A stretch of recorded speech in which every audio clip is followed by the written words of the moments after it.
3 decades. That's how long the 4Runner has been around, and this one by far is my favorite.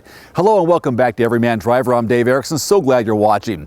This rugged-looking midsize SUV is in its 5th generation with new exterior styling, new interior refinements, and an off-road ride and handling that may surprise you. It did me. The 4Runner comes in 3 trim levels, the SR5, the Limited, and my tester here, the Trail Grade, for those who want maximum off-road capability. The SR5 and Limited do offer an optional 3rd row seat.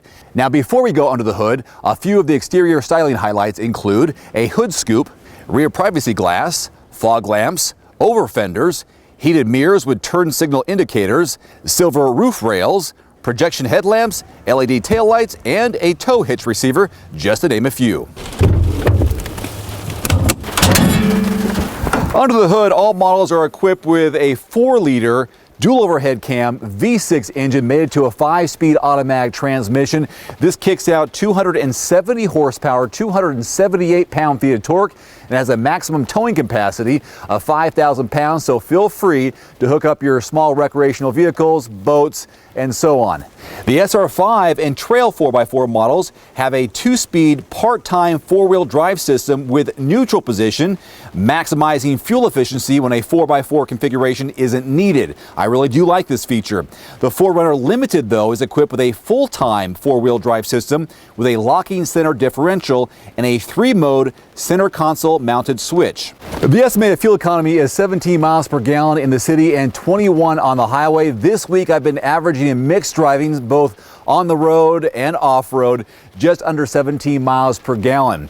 Now there is that trade-off, of course, when you have a vehicle that weighs some 4,700 pounds and has a 23-gallon fuel tank, but it also has all these great off-road capabilities. By the way, the recommended fuel type is 87 octane, which is regular unleaded.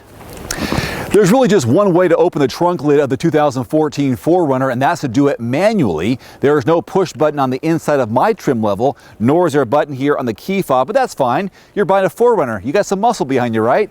Just below the 4Runner word here is the button to push it, and once you do that, up it comes. Now behind this second row of seats is 47 cubic feet of volume.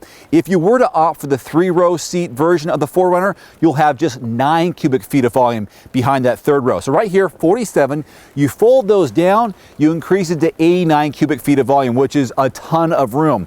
Right here, I brought with me a set of suitcases to just give you an example of what this 47 cubic feet of volume will allow you to do, and it's gonna be a no-brainer. Yeah, you can put lots back here. I bet you can put triple the amount of suitcases back here like I have, and you'll have plenty of room behind this second row of seats. By the way, your spare tire is just below. There's one more thing I want to point out. It's a slide out feature, and I'm not exactly sure how you would utilize it unless, of course, you were to slide it out, place your luggage on it, and then slide it back. Because of course, you're not going to drive with this thing extended because you couldn't. So that's just one more thing they have here. I'm just not sure exactly how you use it. Kind of nice, but I'm a little bit on the confused side, which happens often. Here's a look at some real-world headroom and legroom here in the back of the 4Runner. And this was my seat position as a driver in front of me. And I've got plenty of room between my knees and the back of the seat. Headroom-wise, luckily there's an indent here in the ceiling, so I have a little bit more room. Even if I sit up straight, I can't quite hit the ceiling of the vehicle. I really do like these seats. I like these red accents here. Brings a little more character to it. A lot of variety. You do have 4 old blank handles all the way around. This moonroof, sliding sunroof, brings more light in here. I really like that. Of course, this is a 2-row passenger vehicle versus the 3-row, which of course is optional on 2 other trim levels. You do have a fold-down armrest here. This is a 40-20-40 split. Pair of cup holders there. Pretty comfortable. And if you wanted to put 5 adults back here, well, 5 adults total in the vehicle, you should have no problem doing that. Very, very comfortable. Mid-size SUV. Thumbs up.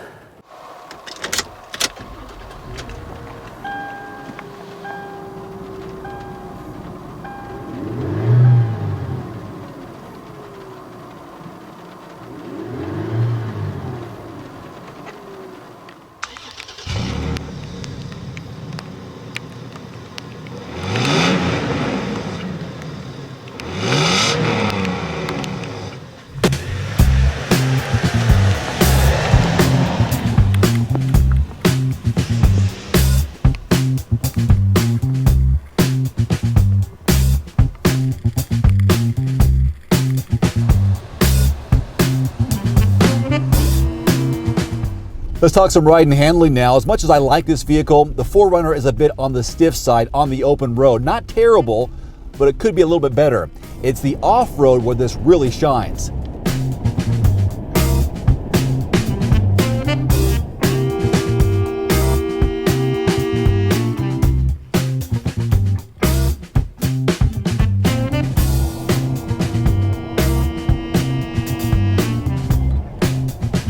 The 4Runner combines a rugged body-on-frame construction with comprehensive suspension technology that provides amazing off-road capability with what some might call an open-road ride quality more in line with most crossovers. You'll have to determine that for yourself.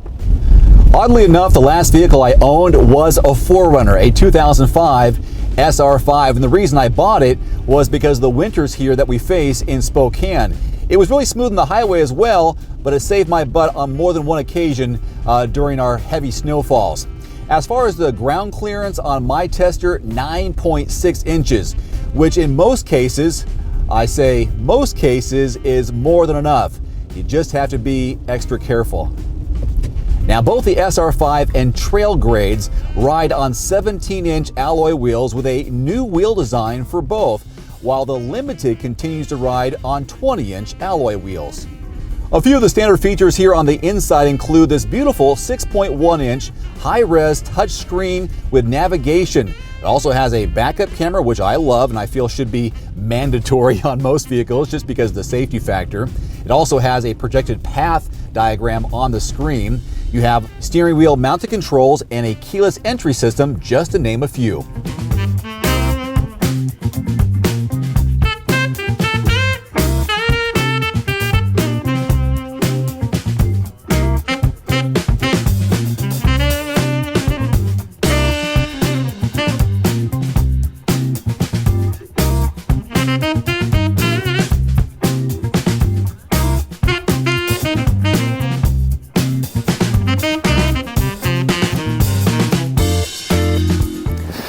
The beginning MSRP here on my tester, the 2014 Toyota 4Runner Trail version 4x4, is $38,645. I do have a few optional features on it, including a kinetic dynamic suspension system. So what you see right here is just over $42,000. You can opt for the 2014 SR5 4x2. That one starts around $33,000, so you do have some room to work with when it comes to price.